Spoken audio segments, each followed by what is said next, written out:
So welcome NCEA Level 1 physicists, continuing on with the mechanics external, and today looking at the difference between mass and weight.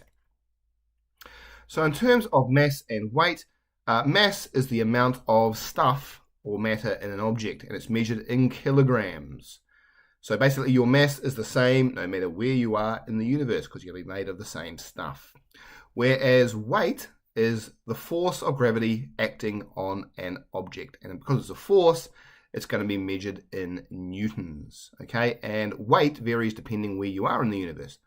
As the example says here, the weight of any object on the moon is about 1/6 that of the Earth. Okay, so depending where you are, your weight changes, and we use a Newton meter to measure the weight of objects. It was the force. So acceleration due to gravity, which is given the symbol lowercase g, as we've mentioned, differs from where you are in the universe. So for example, on Earth, you will accelerate at 10 meters per second if you're pushed out of a plane, whereas on the moon, it's, as previously discussed, 1.6 meters per second, whereas somewhere like the sun, it's a lot larger. You're going to accelerate to the center of the sun at 70 meters per second. Bit of a journey there. So in terms of gravitational field strength, that's kind of equivalent to the acceleration due to gravity. Okay, it's just a different way of measuring it. And it's equal to the amount of newtons of gravitational force that exerted per kilogram of mass. So for the Earth, little g is 10 newtons per kilogram. So for every kilogram of mass that you have 10 newtons of force being exerted. Okay, and basically they're interchangeable, the gravitational field strength and the acceleration due to gravity. Hence, they're given the symbol lowercase g, both of them. Okay, so in order to calculate weight, you have to use the following equation. Weight equals mass times gravitational acceleration, okay, or gravitational field strength.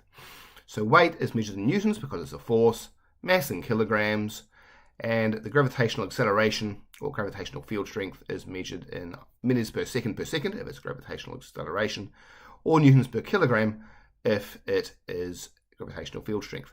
So on the Earth's surface, a mass of 1 kilogram has a weight force of 10 newtons. Okay, 1 times 10. So in terms of falling objects, when an object falls through the air, usually the only force acting on it is gravity. Okay, but and on Earth, as we just looked at, that acceleration is downwards, and it's 10 meters per second. Okay, but as it speeds up, you end up developing frictional forces because you're going to have air pushing against that object falling.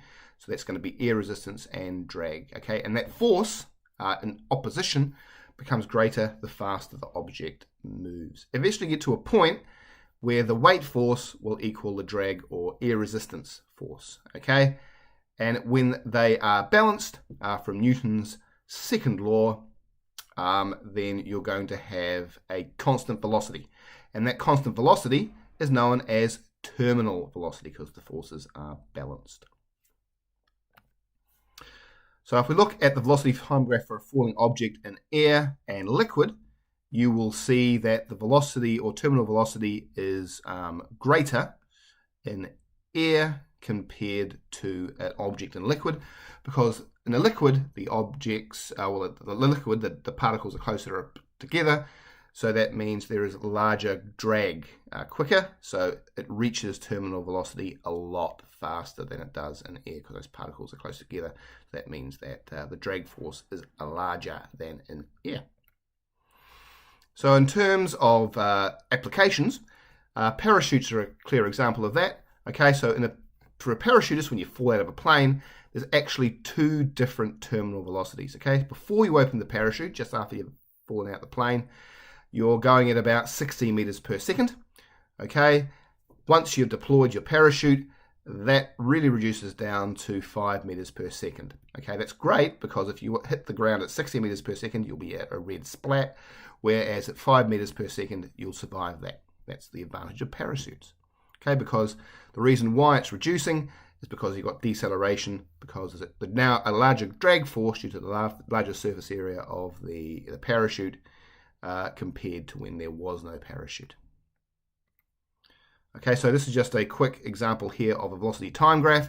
So as you can see, as the initial acceleration of u falling out of a plane is 10 meters per second, taken by the gradient, then it plateaus off when the two forces, the drag force of you hitting air particles as you fall, free fall, and your weight force balance out, so about 60 meters per second velocity, and then the parachute opens, that drag force gets a lot larger, and then we develop that second terminal velocity of 5 meters per second until the ground is reached and you arrive at the ground safely.